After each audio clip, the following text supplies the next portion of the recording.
एक बार पुनः स्वागत है आपका अपने YouTube चैनल हिंदी सन्मार्ग में। आज हम इस कक्षा में कक्षा 6 हिंदी वाटिका पाठ 14 का अध्ययन करेंगे। उठो धरा के अमर सपूतो। चलिए बिना किसी देरी के हम इस पाठ के भावार्थ को जानते हैं। जो पाठ परिचय है, प्रस्तुत कविता में कवि ने नई सोच और उच्च विचारधारा को अपनाने तथा नव निर्माण करने का आह्वान किया है।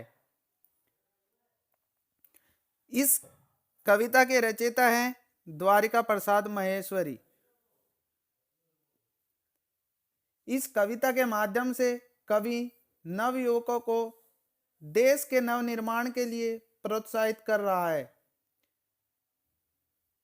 उनका मानना है कि बच्चे ही देश का भविष्य हैं, इसलिए देश के निर्माण के लिए उन्हें आशा, विश्वास और उमंग के साथ आगे बढ़ना चाहिए। तो पहली पंक्ति देखिए। उठो धरा के अमर सपूतो, पुनः नया निर्माण करो। जन जन के जीवन में फिर से नई स्फूर्ति, नव प्राण भरो। पंक्तियों के माध्यम से कहता है कि हे भारत माता के अमर पुत्रों, गुलामी की रात बीत गई है और आजादी का सवेरा हुआ है। अब तुम अज्ञान, आलस्य की नींद से जागो और देश के नवनिर्माण में लग जाओ। तुम्हें देशवासियों के जीवन में फिर से नया उत्साह भरना है, उनमें नव प्राणों का संचार करना है। अगली पंक्ति देखिए। नया प्रातः है, नई बात है, नई किरण है ज्योति नई। नई उमंगे, नई तरंगे, नई आस है श्वास नई। युग युग के मुरझे सुमनों में नई नई मुस्कान भरो। उठो धरा के अमर सपूतो, पुनः नया निर्माण करो। इन पंक्ति का भावार्थ देखिए। आजादी की नई सुबह में नई चर्चाएं हो रही हैं, नए विचारों की किरणें फैल रही हैं। सब अपने जीवन में नए प्रकाश का अनुभव कर रहे हैं। लोगों के मन में नई उमंग है और हौसले की नई लहरें हैं। सबके मन में नई आशाएं हैं। आज देशवासी खुलकर सांस ले रहे हैं। हे देश के सपूतों, तुम्हें युग युग के मुरझाए हुए फूलों को नई मुस्कान देनी है, उन्हें फिर से खिलाना है। अगली पंक्ति देखिए। डाल डाल पर बैठे विहग है, कुछ नए स्वरों में गाते हैं। गुन गुन गुन गुन गुन गुन करते भवरे मस्त हुए मंडराते हैं। नवयुग की नूतन वीणा में नया राग नव गान भरो। इन पंक्ति का भावार्थ देखिए। आजादी की इस सुबह में प्रकृति भी आनंदित है। पेड़ों की डाली पर बैठे पक्षियों के स्वरों में भी नवीनता है। वे भी जैसे खुशी का कोई गीत गा रहे हों, बागों में भंवरे गुंजार करते हुए मस्ती से मंडरा रहे हैं। हे देश के सपूतों, स्वतंत्रता के बाद देश में नया युग आ गया है। इस नए युग की वीणा में तुम्हें नए राग और नए गाने भरने हैं। अगली पंक्ति देखिए। कली कली खिल रही इधर, वह फूल फूल मुस्काया है। धरती माँ की आज हो रही नई सुनहरी काया है। नूतन मंगल में ध्वनियों से गुंजित जग उद्यान करो।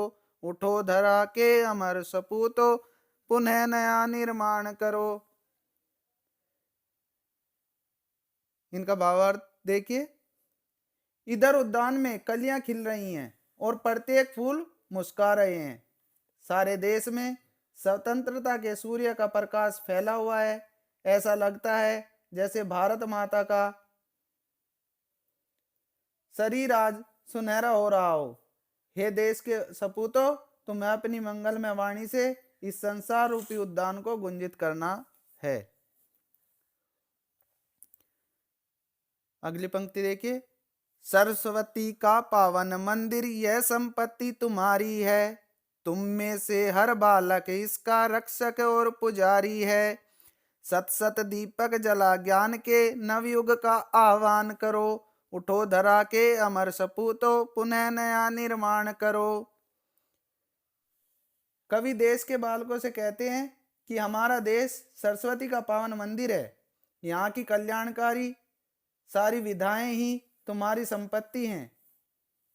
तुम में से प्रत्येक बालक इस विद्या मंदिर का रक्षक और पुजारी है। तुम्हें यहाँ ज्ञान के सैकड़ों दीपक जलाने हैं और नए युग का आह्वान करना है। तुम्हें सभी प्रकार का ज्ञान पाकर इस देश का भविष्य उज्जवल बनाना है। आपको ये वीडियो कैसी लगी कृपया कमेंट करें, हमारे चैनल को सब्सक्राइब करें तथा वीडियो को शेयर करें तथा इसके भावार्थ को ग्रहण करने के लिए आप इस वीडियो को बार बार देखें ताकि आप इन पंक्तियों के भावार्थ को अच्छे से ग्रहण कर सकें। और इसके शब्दार्थ देखिए, धरा, धरा कहते हैं पृथ्वी को, पुनः यानी दोबारा, स्फूर्ति होती है तेजी चुस्ती, विहग पक्षी को कहते हैं, मस्त बेफिक्र, काया शरीर, सत सो आह्वान बुलाना निमंत्रण देना।